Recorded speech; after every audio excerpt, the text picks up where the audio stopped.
So I'll go over some other related areas which are not directly related to health but have an impact on health. The first one is pollution detection and air quality monitoring, how the new technologies, the AI and the frameworks that are upcoming are helping with pollution detection and air quality monitoring. So AI is changing how we approach all the environmental challenges that include pollution detection and air AQ monitoring. Air pollution has a direct impact on respiratory health. So that's how we are related to the topic that we are discussing today. And it has a direct impact on global climate change. So by using advanced data analytics, we can move from reactive to proactive environmental management. So for example, AI models can analyze large data sets, including satellite imagery and ground station readings, to identify pollution hotspots in near real time. For example, NASA's Earth data provides a wealth of satellite-based measurements, such as aerosol optical depth and trace gas concentration in the atmosphere. So when we combine all these with the ground sensor network that measure the particulate matter, PM2.5 in particular, and ozone levels, AI algorithms can sift through this large amount of data and map spatial and temporal pollution trends. So under the hood, these models use neural networks like convolution neural networks for image processing from satellite imagery, and also use time series forecasting algorithms like LSTM, long short-term memory neural networks. And that's what is used for predicting how pollution might evolve over time. So by correlating all this data, temperature, wind patterns, emission data inventories, like all these systems, these AI systems can highlight which areas are at greater risk and when the peak pollution levels may occur. And with these predictive insights, city planners and policymakers can develop targeted interventions like optimizing traffic flows and scheduling industrial emissions and curtailment. Healthcare providers gain valuable insights to anticipate surges in respiratory related hospital visits. Over time, improved air quality monitoring systems can support regulatory compliance and also help mitigate health inequalities in urban and suburban areas. Also, these same AI frameworks can be adapted for other earth science applications like wildfire smoke tracking or greenhouse gas monitoring. A satellite called TEMPO, launched last year, is providing a sub-hour level pollution monitoring for entire North America, mostly United States and part of Canada and Mexico. So AI is a great framework to be deployed on such geostationary satellite monitoring systems to track the wildfire smoke and also greenhouse gas monitoring from the urban areas. So this synergy of NASA Earth data and ground-based sensors ensure that the scientists, engineers, and government agencies are all working off the most robust data and the data analytics platforms possible. So by integrating these, we are working towards cleaner air and healthier communities. So these are the kind of transformational data insights that can truly shape future policies and drive sustainable urban planning around the world. And the next one, I'll not take too much time on this one. Water resource management, from droughts to contamination events, water issues have profound implication on public health and also on agriculture and regional stability. So AI-driven water management involves collecting data from multiple sources that include NASA Earth data, sensor networks that track the flow from the rivers, also water quality sensors that monitor contaminants in these rivers. So these can observe precipitation patterns as well, along with water reservoir levels that supply the water resources for the city, and also look at the watershed health by looking at the satellite imagery and these real-time data. So machine learning models can then assimilate all these heterogeneous data streams and predict both short-term and long-term water demand. And classical models like Bayesian models and also the neural networks might be used to detect the anomalous contamination events based on the chemical signals found in these sensors that monitor contaminants. And so with all these and predictive insights, water distribution can be optimized. So ensuring safe drinking water for everyone and also reducing waste at the same time. Agriculture sector also benefits by scheduling irrigation more efficiently, reducing strain on water supplies. Coming back to healthcare, in healthcare, reliable access to clean water obviously is essential for preventing lots of waterborne disease. So long-term, robust water management practices strengthen climate resilience and also help communities at a local level to adapt to changing environmental conditions. So that's all I have for these two areas. If there are any questions, I'm more than happy to answer in more technical terms. Thank you. Thank you, Makan. I do have a question. In terms of food and food processing, you mentioned the soil and, urban planning and farming, and that also, as you mentioned, does have a great implication into our health because of the food that we are eating and how it's distributed. Do you have any feedback on how AI and data analytics will improve basically the distribution channels of farming and foods distribution in the future? Thank you for the question. These are all very related aspects. The food, water, energy nexus is what we should be dealing with, and each impact the other, the food, water, and energy. So energy is produced by mining and using the resources that we have, and we require water, and then we need energy also to transport all the goods that we produce, so including food. So one impact the other, and AI is again a tool. What is super important is to be very conversant with the domain knowledge. So the domain expertise comes first, and then AI is a tool, a very sharp and electrified tool that can make everything, all the processes that we have, all the frameworks that we have more efficient. So we can take the existing systems that deal with food, water, energy, so health now, and use AI as a tool to make sure that we are improving the existing processes and making it more efficient and effective. So it's the existing frameworks and paradigms and knowledge and expertise, plus this new technology that will make the processes more efficient and more effective. And in terms of global food distribution and consumption, how do you think that will change in the future? Because, most of the outbreaks that we have yearly come from a food source. It was chicken, it was pig, or, somebody ate something and, they caught the virus, and or just sharing the meal with somebody else creates a world epidemic and shuts down the world for 2 years. So how do you think that will be affected in the future? And also how fast we get the information in terms of where the outbreak occurs and like how to contain it. Do you think that changed from 2019, 2020 to currently in the space we are in today? What making these systems more efficient does is humans get tired, systems don't. AI can take all the human knowledge that we have acquired over the past so many decades and then make it into a system that is more effective and efficient and can do compliance checks and other checks and regulatory compliance in a more effective and efficient manner. And so humans get tired, and it can, like you mentioned, the example that you gave, it's mostly happens because of the human error or because of the regulatory compliance. But if we have systems that don't get tired, that work in a more efficient and effective manner, and that don't shy away from looking at petabytes of data, whether that's text data or the data from the data sheets that come along with this, either with the drugs or with the food or any of those vectors that you talked about that transport bad food or disease or germs from one place to another place. So they go under the radar when the volume is too large.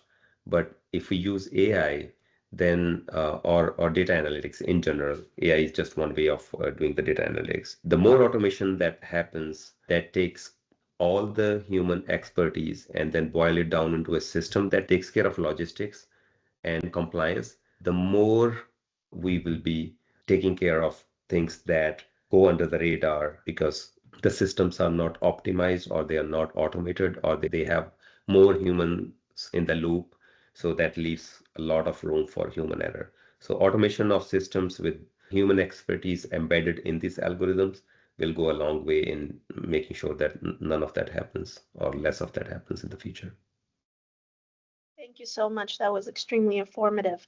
Now we will move on to the panel discussion, and I will start with the first question.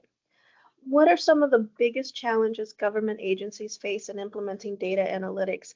And I will address this question to Koa. Thank you, Koa.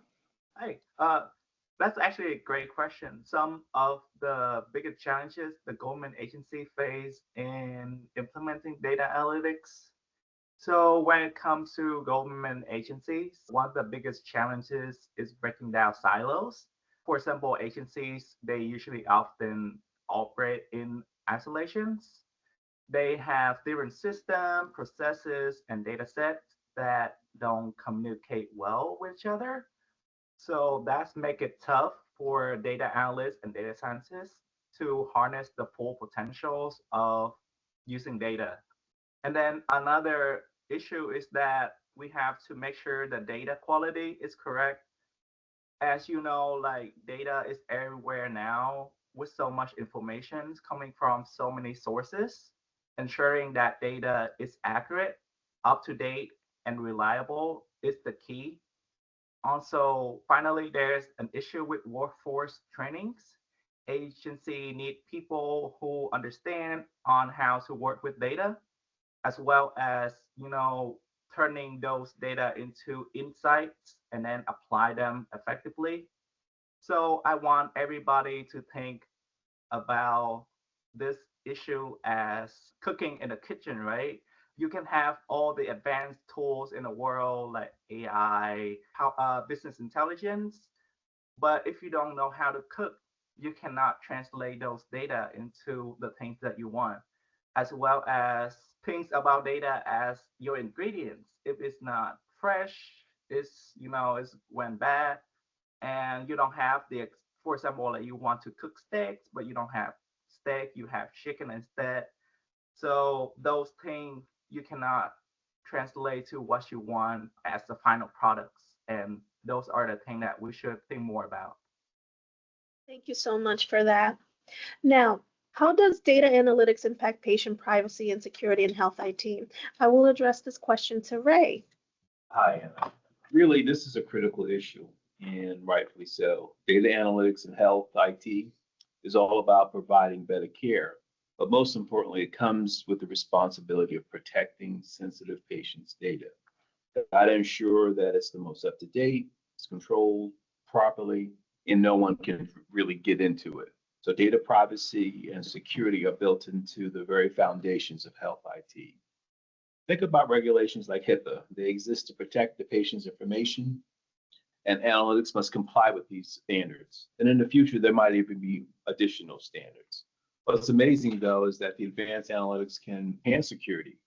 With the right sets of tools and requirements, we can identify vulnerabilities before they become issues and track patterns of potential breaches. So while these are risks, the technology today allows us to be proactive, not just reactive in safeguarding patient privacy. Thank you so much, Ray. Now we'll move on to question number 3. How do you see the role of data analytics evolving in government and health IT over the next 5 years? I will address this question to Makan. Over the next 5 years, I can see data analytics and AI specifically becoming an indispensable tool for both government and health IT, along with other domains. In healthcare specifically, predictive models will move beyond simply forecasting to deliver real-time insights that will enable to truly personalize healthcare plans that adapt to patients' need as they evolve. Also, the wearable devices that track our sleep and glucose levels and others, and electronic health records and population level data will feed into these systems, I would think, giving healthcare providers the power to detect emerging health trends and proactively allocate resources at a larger level and also at the individual level. So on the government side, I would say analytics will transform everything from crisis management, where resource allocation can be fine-tuned in real time, to day-to-day administration of public services. Also, data-driven policies will help agencies become more agile and transparent, hopefully, and also more effective. With improvements in cloud computing and AI, I think the pace of insights will accelerate, allowing very rapid evidence-based decision making that ultimately benefits both individuals and communities. So by integrating these advances across public and healthcare sectors, I think we will move closer to a model where data is not just supporting decisions at a top level, but also actively shaping a more responsive and efficient futures. But I will caveat all that by saying that the political will and the pace of regulatory development will largely determine how quickly these advances can be implemented and realized. So without supportive policy frameworks, the adoption of these data analytics solutions will not go at the pace that we want it to, no matter how promising the technology might be.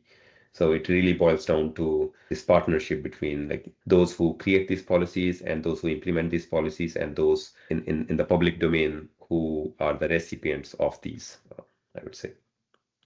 Thank you. Wonderful. Thank you, Makan.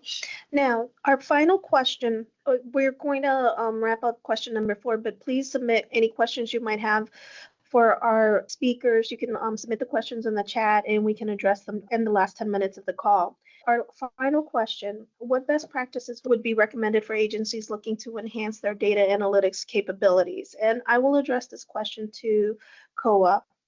So for people in the data field, we usually say garbage in, garbage out. So the first thing that we should start with the basics is that ensuring data is clean, accurate, and well organized. So without good data, there's no amount of fancy analytics that can help. And secondly, focus on building a culture of data-driven decisions making. So this means training staff as well as not just the technical aspects, but also understanding how to use data and to look at the data and make informed decisions, right? So third, agencies and systems need to be able to communicate with each other for the data to be truly useful, as well as don't be afraid to start small, right? Implement pilot projects and scale up as you build confidence and capabilities. And data analytics is more of a journey. It's not a destination for people. And the most successful agencies will be the ones that gonna build the foundations, iterate on the successes, and continuously innovate. Thank you, Koa. We do have a question from our audience, and the question is, where can an individual who is interested in starting a career in healthcare analytics start? Are there any projects available in the public domain for free that an individual can start from? Koa, would you like to address this question? Yeah, I think is that the first thing is to have a data mindset, know how to use data, because as you know, like people usually say data is the new oil in the 21st century. Data is everywhere, from your phone, from TVs, everywhere you go, right? And you have to really think deep, because sometimes those, when you see news on the TV, they just say out like, for example, 20% of this increase, but how do you, like, you have to think about how do you actually get that numbers from. And I feel like now's the day that a lot of people are focusing on the technical aspect more, to learn about, like, for example, SQL, Python codings. But I feel like when it comes to the basics, you have to have critical thinkings, communication skills with people. So I feel like you can focus more on the soft skills. And once you have a strong foundations, you can go on and then apply and learn how to use those hard skills, for example, like coding, as I mentioned earlier. Thank you so much, Koa. Now, if anybody would like to submit additional questions, please submit them now.